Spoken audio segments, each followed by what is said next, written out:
বন্যার কারণে এখনো শিক্ষা প্রতিষ্ঠানে আশ্রয় নিয়ে আছে বানভাসীরা, ব্যাহত হচ্ছে শিক্ষা কার্যক্রম।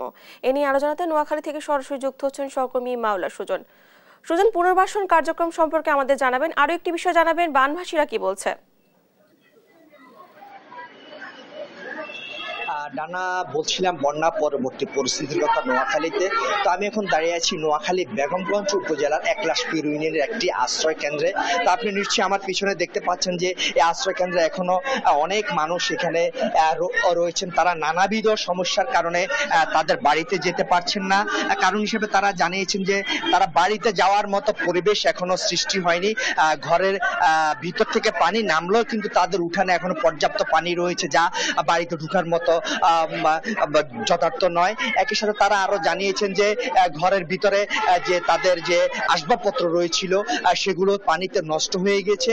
এছাড়া তাদের যে স্যানিটেশন ব্যবস্থা বা স্যানিটারি ব্যবস্থা সেটি সম্পূর্ণরূপে নষ্ট হয়ে যাওয়ায় তারা বাড়িতে ফিরতে পারছেন না। তো আপনি নিশ্চয়ই দেখতে পাচ্ছেন এখানে যে এই আশ্রয় কেন্দ্রে প্রায় 800-র মতো নারী, পুরুষ, শিশু, বৃদ্ধ বসবাস করছেন এখন এই মুহূর্তে। তো তেমনই একজন আমি এই আশ্রয় কেন্দ্রে তেমনি কিছু মানুষের সাথে আমি এখন কথা বলার চেষ্টা করব, যে তার কাছে জানতে চাইবো যে আমরা কথা বলার চেষ্টা জানতে আপনারা কতদিন যাবতে আশ্রয় কেন্দ্রে রয়েছেন এবং আপনাদের বাড়িতে ফিরতে কি কি সমস্যা হচ্ছে? আপনাদের বাড়ি ঘর? আমাদের বাড়িতে আপনার পানিটা এখনো গরমের মধ্যে আপনার চিকচিকানি আছে। আর আমরা তো পুরুষরা সব জায়গায় যেতে পারবো ওয়াশরুমে, কিন্তু মহিলারা যেতে পারবে না। মহিলাদের জন্য এজন্য টয়লেট, ওয়াশরুম এগুলোর যে সমস্যার কারণে এজন্য অনেক ফ্যামিলি যেতে পারে না। আর অনেক ফ্যামিলি কিন্তু ঘরও নাই এখন, তাই এখান থেকে আমরা সহজে কেউ যেতে চাচ্ছে না এটার জন্য, বাড়িতে এই সমস্যার কারণে। ধন্যবাদ আপনাকে। তিনি যেমনটি বলছিলেন, তিনি নানাবিধ সমস্যা কথা তুলে ধরেছেন।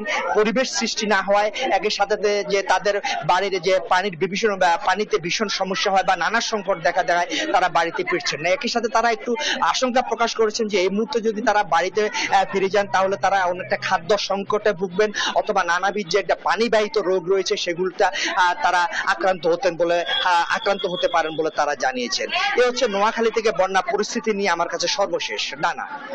সুজন, ধন্যবাদ আপনাকে। নোয়াখালী থেকে বন্যা পরিস্থিতির খবর জানাচ্ছিলেন আমাদের সহকর্মী।